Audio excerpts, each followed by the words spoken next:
Fala comigo, pessoal, sejam bem-vindos a mais um vídeo aqui do canal. Hoje vamos reagir a um vídeo do Primo Pobre lá no podcast Irmãos Dias.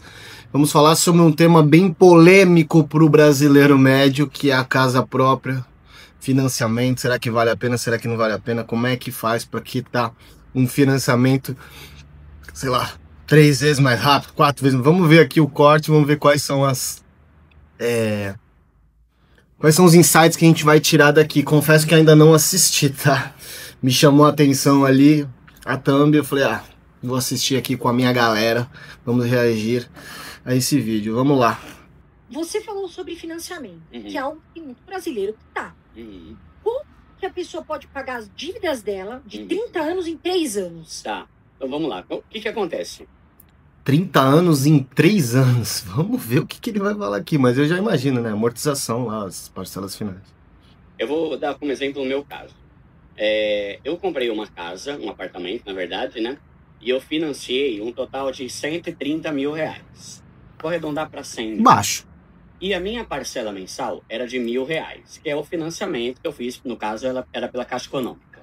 Então, pessoal, eu falei baixo pelo patamar que ele tá hoje, com o canal dele grande, mas o Primo Pobre, não conheço muito bem a história dele, mas ele, assim, ganhava pouco, né? Então, pra ele talvez era muito relevante esse valor. já começa por aí. Eu financiei 100 mil reais e eu vou ter que pagar por 30 anos, que acho que é 360 meses, se não me engano, R$ 1.000. A conta não fecha, caramba. 360 vezes 1.000 dá 360 pau. Tem as oscilações, ele vai mudando e tal. Mas, de modo geral, o certo, se eu tô pagando, devia ser 100 parcelas de 1.000, né? Então não é. O que acontece? Cada vez que num financiamento a gente paga 100 parcelas de 1.000. Caraca! É claro que ele sabe como se comunicar, pelo menos eu acredito, mas nunca seria 100 parcelas de 1.000, né? Se você tá usufruindo de algo hoje que você não pode pagar e alguém tá pagando por você, que no caso é o banco, você vai pagar juros, meu amigo. E aí eu vou te falar mais, hein? Em 30 anos, a gente tá falando de 360 meses, o valor que você tá pagando hoje, e provavelmente a tabela que ele pegou deve ser com valores que vão decaindo ao longo do tempo, lá na frente seria um saldo... Enfim, vamos escutar o resto aí, depois eu discorro, senão eu vou falar mais que ele aqui. Uma parcela, por exemplo, eu financei 100 mil, a minha parcela é R$ 1.000. Mais ou menos 70% desses 1.000 é só para pagar juros e 30% vai abater do saldo devedor. Então, se eu tô devendo lá 100 mil, eu pago 1.000, não vai ficar 99 mil. Vai ficar 99.700. Aí você pensa, caramba, mano, 700 pau foi pago. Pessoal, não sei se vocês sabem, mas quando você faz um financiamento de um imóvel, as primeiras parcelas, a maior parte do que está contido ali é você pagando juros e com um valor muito pequeno, amortecendo o valor de fato que você está pagando do imóvel, tá? É assim que funciona. Por nada, né? E é isso, são os juros. Só que quando você amortiza, e amortizar é o quê? É quando você paga a tua parcela do mês ali R$ 1.000, só que eu vou pegar uma graninha a mais e vou dar um pouco a mais para eliminar um pouco mais rápido. Essa amortização, esse valor a mais, então, exemplo, paguei a parcela do mês que é 1.000. Se eu botar mais 500, esses 500, ele abate quase que em 100% do meu saldo devedor, os 500. E com isso... Aí que foi um negócio da hora. Eu pensava assim, eu pago 1.000, eliminei a parcela do mês. Vou ficar devendo 359. Se eu der mais 1.000, eu vou diminuir mais uma, eu vou ficar devendo 358. Só que não. Esses 1.000 a mais que eu dou, às vezes ele elimina tipo 5, 6 parcelas de uma vez. E quando eu descobri isso, eu fiquei aí que veio a esperança. Porque lá no final, o valor da parcela é muito pequeno, tá? Frente ao que você tá pagando hoje, vai decaindo, tá? Por exemplo, se ele tem uma parcela de R$ 1.000 hoje, lá na frente ele vai ter uma parcela de R$ 300 lá nos últimos anos. Um exemplo, tá, gente? Meu, 30 anos pagando esse financiamento, ninguém merece. Eu descobri que às vezes, no meu caso, eu dava 230 conto, eliminava uma parcela inteira, que é 1.000. Parcela normal é 1.000. Aí eu falei, caramba, mano, olha, De 230, eliminei mais uma. 230, tá vendo? A parcela que ele eliminava lá no final era de R$230. Aí você começa, para quem tem prioridade, essa era a minha prioridade, né? Eu quero me livrar dessa dívida. Querendo não, mas é uma dívida. Sim, né? Claro. Tipo, dívida é chato, hein? Todo boleto de busca. Ainda mais com esses juros aí. Sim, absurdo, Então, eu pensei, cara, a minha meta e da minha esposa, Maia... Cara, aqui tá um ponto, ainda mais que esses juros abusivos depende. Porque se ele fez o financiamento pela Caixa, talvez ele tenha pego um juros mais baixo do que hoje, por exemplo, a gente consegue na renda fixa, tá? Então depende muito. E um ponto aqui que é importante, que é muito legal você ter a disciplina e ter a consciência de eu quero pagar minha dívida e me livrar disso. Mas às vezes financeiramente faz sentido, olha, o que eu vou falar é meio polêmico e nem todo mundo vai entender, mas às vezes financeiramente, se você fizer cálculo, faz sentido você levar essa dívida. Por quê? Porque hoje você vai pegar o dinheiro que você tá ganhando e vai amortizar o que tá lá na frente, certo? Só que lá na frente, esses R$230 que ele tá falando, não vão valer quase nada. Em 30 anos o dinheiro ele perde o valor de uma forma absurda. Então, o dinheiro que hoje ele tá ganhando, ele poderia aplicar ou ele poderia dar mais dinheiro, sabe? Fora que depois ele ganhou dinheiro também e... Enfim, a casa que ele comprou provavelmente vai ficar pequena, né? Não sei. Mas vamos escutar mais, aí eu discorro mais sobre o assunto. Cara, um beijo. Para, um beijo. Foi isso. Aí eu parei de gastar dinheiro. Eu parei de ficar comprando coisa porque eu tinha uma meta. Isso é bom. Essa grama aqui, eu não vou terminar com 80 anos esse apartamento aqui. E nisso, começamos a fazer renda extra. Minha irmã começou a fazer bolsa Tá de vendo? A minha esposa começou... Um objetivo, ele é sempre muito forte, é um motivo para você agir muito forte. Por isso que quando a gente faz planejamento financeiro, a gente precisa entender metas de curto, médio e longo prazo. Se você só juntar ou só investir sem nenhum objetivo claro, mesmo que seja se aposentar e ter liberdade financeira, você para no meio do caminho. E ele criou um objetivo, ele falou assim, ó, eu vou fazer isso, isso e isso, eu vou quitar. E ele conseguiu, fazendo renda extra, correndo atrás, igual ele tá falando. Então, fazer bolsa de crochê, eu comecei a tocar em casamento, tudo, André, tudo que eu entrava, eu botava para amortizar. E às vezes era muito louco, tipo assim, eu botava lá, sei lá, 4 mil, eliminava 35 parcelas, sabe? Pô, já é um décimo quase, 10% em um mês eu eliminei, né? Tá vendo? Ansiedade, né? Não, o objetivo é legal, o plano dele é legal, porque você se força a fazer e ganhar mais. Se não fosse esse objetivo, ele provavelmente não ganharia mais. Mas imagine essa mesma grana e falando assim, ó, esses 4 mil eu vou aplicar ou eu vou fazer girar. Vou montar um negócio, vou fazer alguma coisa, sabe? Você consegue, com esse dinheiro extra, gerar mais dinheiro. E como eu falei, em 30 anos, esse valor ele vai ser muito irrisório, né? Porque a inflação ela vai corroendo. Se a gente pegar de 94 para cá, nós estamos falando de 30 anos. O real perdeu mais de 90% do seu poder de compra. Se você olhar as compras antigas de mercado dos pais de vocês, aí da família, se tivesse... antes até a notinha era de qualidade, né? Você consegue guardar e preservar. Você fazia uma compra do mês com 60, 70 reais. Lógico, o salário mínimo era muito menor, mas isso mostra que o poder de compra ele vai se diluindo ao longo do tempo, até porque o Banco Central tem meta de inflação, né? Então esses R$230 de parcela que seria daqui a 30 anos seria irrisório. No caso, às vezes vale a pena você juntar dinheiro, fazer dinheiro, ver o dinheiro crescer e ter esse objetivo de ter mais dinheiro e depois você quita. Porque o juro, assim, tudo depende, o juros está pagando também no financiamento. Eu estou supondo aqui que ele, pela Caixa, esteja pagando menos de 10% ao ano de juros, tá? Enfim, pessoal, é muita estratégia, tem que fazer conta e colocar no papel ali. Mas assim, você vê como às vezes a nossa ansiedade atrapalha. Se você conseguiu se financiar a um preço muito baixo, é melhor você juntar dinheiro. É melhor você colocar esse dinheiro para rodar. E você vai pagando aos poucos. É como muitas empresas funcionam, né? Pega a dívida barato, faz o dinheiro nas operações se multiplicar. Isso. Aí tem gente que vai falar que foi sensacionalismo e tal. Não é que é sensacionalismo, é que você tem que ter foco. Se você quer quitar em 3 anos sem abrir mão de nada, você não vai conseguir. Agora, certeza. eu abri mão de tudo, o pessoal daqui, vamos comer? Não vou. Porque pra mim não era difícil. Até emagreceu, né, o primo Sim, pobre? né? Já emagreceu, já gordo, faz né? a dieta. Não, você já faz a dieta também. Eu já fiz jejum essa semana. Comer em casa, eu não quero comer. Então, quando você tem foco, você consegue. Né? O pessoal fala, você conseguiu quitar porque você é rico. Esse é um ponto que eu queria falar aqui. A galera sempre arruma uma desculpa, né, pra não fazer o que tem que fazer, né? Sempre. Você sempre vê uns discursos, uns comentários. E que eu queria deixar claro, já que a gente tá em rede nacional, irmãos Dias, né? Quem diria, né? A galera fala, Duda, você tá conquistando tudo isso porque você agora tem um canal, e o canal dá dinheiro.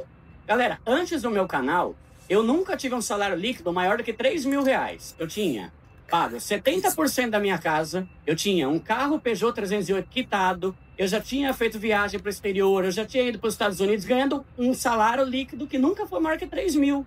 Cômodo. Eu gosto de falar isso, porque me irrita esses comentários que o pessoal fala, você conseguiu quitar a sua casa porque agora você tá com um canal. Quando eu começou o meu canal, eu tava amortizando faz 1 ano e eu já tinha quitado, amortizado 70% do meu apartamento. Então, para você ver que não é questão de você ser rico ou ser pobre, é questão de você ter prioridade na vida, né? Então, a gente focou. Inclusive, esse é um... Desculpa, tô falando muito nesse Não tem nada, ponto pode falar que aqui, é super importante. Esse é um ponto que eu acho legal, eu fiz até um vídeo no meu canal. Qual que é a melhor forma de você conseguir poupar e ser econômico? Você ter um foco. Você saber o que você quer. Porque se alguém chegar e falar assim, Duda, você não vai poder ir no restaurante. Que droga. Duda, você não vai poder fazer. Que droga. Duda, você vai ter que ficar um tempo sem ir no shopping pra comprar roupa. Que droga. Só que quando você pensa, eu tô abrindo mão disso tudo, que eu vou quitar essa porcaria desse apartamento aqui, daqui a 1 ano eu não vou estar devendo droga nenhum, isso se torna fácil. E aqui tá um ponto, tá? Tudo que eu falei só funciona se o cara tiver essa mesma determinação. E que às vezes ele não vai ter, tá? Porque o objetivo dele era muito claro, quero quitar o apartamento. Então o que ele vai fazer? Vai fazer tudo pra quitar o apartamento. Se ele não quisesse quitar o apartamento, talvez ele não fizesse metade do esforço que ele teve aí. E assim, por isso que a disciplina é muito importante. E aí, às vezes, a gente vai entrar numa discussão, cortar o cafezinho não funciona. Não funciona cortar o cafezinho, gente. Não é o cafezinho. Não é 30 reais por mês, 40 reais que vai fazer a diferença, muitas vezes. Mas a tua disciplina de conseguir conter os seus impulsos de curto prazo, né, dopamina barata, isso vai fazer você atingir seus objetivos, sim, tá? Então, às vezes, cortar o café, que é um exemplo, né, que acabou ficando muito chamativo, ele vai te ajudar na disciplina e não necessariamente no dinheiro que você economiza com aquilo, mas sim no teu comportamento, que é o que no final das contas faz com que você consiga ficar forte para quem quer ficar forte, ficar magro para quem quer ficar magro, ficar rico para quem quer ficar rico. Disciplina e um objetivo claro, como ele citou aqui, que eu achei muito legal. Tipo, não é mais, eu ia tanto aí pra comer, não, tô pensando na minha casa. Aquela casa vai estar quitada daqui. Isso é muito bom. Então, as pessoas falam, eu não consigo economizar, eu não consigo vitimizam, né? Se vitimizam muito. Sim. É nada. Tem raiva de rico, né? Sim, esse aí tem um vídeo. Não fala disso. Então, quando você tem uma meta, eu sei onde eu quero chegar, fica mais fácil você abrir mão de alguns luxos, de algumas coisas que você não quer abrir mão, né? E foi o que eu fiz. E deu muito certo, porque aí, querendo ou não, o meu financiamento era de 1.300 a parcela. Hoje eu tenho 1.300 por mês, no mínimo, para investir. E assim meu patrimônio tá crescendo cada vez mais, né? Aí vai chegar alguém e vai falar assim, nossa, Duda, tipo, o pessoal que me segue, pra vocês isso é dinheiro de pinga, né? Que isso, né? Imagina, 50 paus é dinheiro, filho. Você pega da moeda. Não, então o pessoal chega e fala, nossa, Duda, você tá investindo 1.300, você é boy. Não sou boy. É que se você pegar tudo que você tem de dívida com cartão, se você pegar tudo que você tem de dívida com carro, com casa, imagina a somatória disso tudo, você quitar, e todo esse dinheiro você conseguir investir. Em 1 ano você tá feito, você já vai ter uma boa grana lá. Olha, pessoal, e eu vou te falar um negócio, hein? R$1.000 por mês em 20 anos, claro, você corrigindo esse aporte com inflação, você vai ter um patrimônio de 1 milhão aí, hein? E claro, corrigido, né? Lembra, se você corrige os aportes, você vai ter um valor de 1 milhão lá na frente corrigido também. Então, o pessoal menospreza e se aposenta, às vezes, só pelo INSS, ganhando pouco, mas poderia ter tido disciplina e conseguido aí ao longo da vida ter um patrimônio mais o rendimento desse valor, tá? Então, nunca menosprezem os juros compostos. De investimento. Só que o pessoal tem outras prioridades, que é o prazer imediato, quer ir no restaurante, quer fazer balada toda hora, fazer churrasco toda hora, ostentação e tal. A minha não foi essa. A minha foi quitar dívida para que tudo que eu tinha de dívida pudesse se tornar um investimento hoje. E eu consegui. Foi um ano difícil? Foi. Agora eu tô com um canal. Mas até dezembro, eu trabalhava em horário comercial, eu tinha banda de casamento, eu tenho ainda, né? Fazia 300 coisas. Foi um ano de peão, sabe? Eu ralei que nem uma anta ali para conseguir conquistar tudo isso que eu consegui. Só que valeu a pena, porque agora eu tô usufruindo do fruto daquele esforço, né? Então, só resumindo, né? A amortização é isso. E para você conseguir fazer, sabe? Juntar aí, quando quiser comprar, tem uma meta. Tem uma meta. Você tá pensando na tua casa? Eu vou ter minha casa com piscina. Hoje é a minha meta, né? Eu e a minha esposa. A gente ainda tá poupando bastante. Por quê? Eu quero ter uma casa com piscina, churrasqueira, num condomínio que tem um terreno com pelo menos 1.000 metros quadrados e muito área verde pra ter cachorro. Amém. Eu sei. Então não tá sendo um esforço. Duda, mas você já tem dinheiro, por que você tá poupando tanto? Eu tô de olho nisso aqui. Eu vou conquistar esse negócio aqui. Então, até a gente chegar lá, a gente vai viver nessa simplicidade. E talvez depois também vão continuar vivendo nisso, né? Deus abençoe. Uma meta. Simplicidade, mas vocês são felizes. Isso importa também. Sim, porque às vezes é aquela pessoa que ostenta, mas ela não é feliz. Sim. E essa simplicidade é um detalhe que faz a gente ter uma vida boa e feliz também, né? Ajuda muito. Esses dias eu postei lá no Instagram, né, que a simplicidade anda de mãos dadas com o enriquecimento, né? Agora, se o cara quer só esbanjar e tal, e gastar pra caramba, vai ser... Tem quem consiga, mas vai ser mais difícil você chegar lá, né? E conseguir conquistar um patrimônio legal, né? Não, você falou uma coisa muito importante. A questão de antecipações é um grande problema.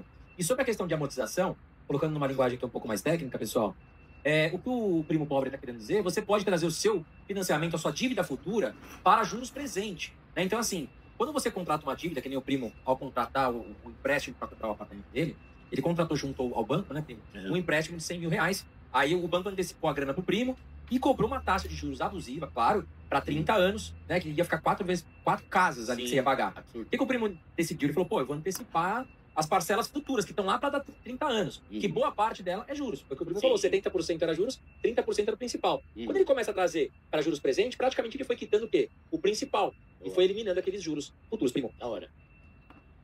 Isso aí. Muito bom, pessoal. Gostei desse vídeo. Já foi passando pro próximo aqui. Eu gostei muito desse vídeo. Esse final aqui, ó. Sim, quando você compra um apartamento quitado, uma casa quitada, não. Quando você não quita essa casa e você se financia, assim, você vai pagar às vezes 2, 3 vezes a casa. E é normal, é assim que funciona. Quando você não pode pagar alguma coisa e você quer que alguém pague por você, você vai pagar juros por isso, tá? É o preço.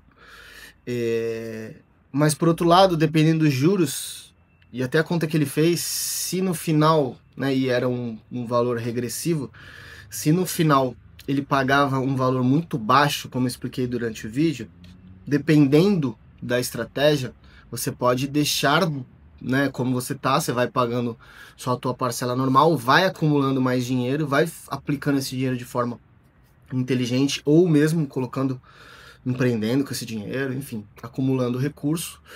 E porque a inflação ela vai corroendo o poder de compra e lá na frente essa parcela ela vai valer muito menos do que você paga hoje em termos de o quanto sai do teu bolso, sabe? Então assim, claro que são estratégias, depende do qual juros que você está pagando, tudo isso que a gente tem que levar em consideração. Gostei muito desse vídeo, achei muito legal a parte da disciplina e entender. Muita gente que me acompanha vai me questionar, pô Thiago, mas você sempre falou que é contra financiar. Eu nunca falei que eu sou contra financiar. Eu sempre disse que para quem é jovem, principalmente, comprar um apartamento financiado sem saber onde quer morar, sem saber qual tipo de imóvel quer morar, às vezes não é a melhor coisa do mundo, porque você pode morar de aluguel, entender o lugar que você quer, as coisas que você quer. Às vezes o aluguel ele sai barato, frente ao que você gastaria comprando. Pô, você vai comprar um imóvel, você tem que pagar 5% pro cartório, você tem que pagar os juros do banco, você tem que pagar condomínio, tem que pagar IPTU, tem que pagar um monte de coisa, gente. Então assim, ter imóvel tem seus custos. Então, para quem é jovem principalmente, onde está num período de entender e até ganhar mais dinheiro e às vezes ser promovido, ir para outra cidade, por exemplo, primo pobre, ele fez um puta de um sacrifício que foi bom para a parte comportamental dele, mas ele fez um puta de um sacrifício e hoje ele tá ganhando muito mais dinheiro e esse apartamento, essa casa aí que ele mora hoje, com certeza já tá pequeno. E ele já tá visando, como ele falou, ele já tá visando a casa com piscina dele lá de 1.000 metros, entendeu? Então é por isso que eu falo, às vezes você faz um puta de um sacrifício num momento onde talvez não seja o melhor caso né? Pô, vou comprar um imóvel. Pô, você é novo, você tem um monte de coisa pela frente, de repente você vai morar em outra cidade, em outro país. Por isso que eu sempre coloquei isso pra quem, principalmente quem é jovem. Assim, você não precisa seguir uma convenção. Você pode ter outras estratégias, entendeu? Tem coisa que cabe, tem coisa que não cabe. Às vezes faz sentido ter um imóvel também, tá? Dependendo do valor do imóvel, às vezes faz sentido você comprar também. Tá bom? Tamo junto, um grande abraço, deixe seu comentário aqui embaixo.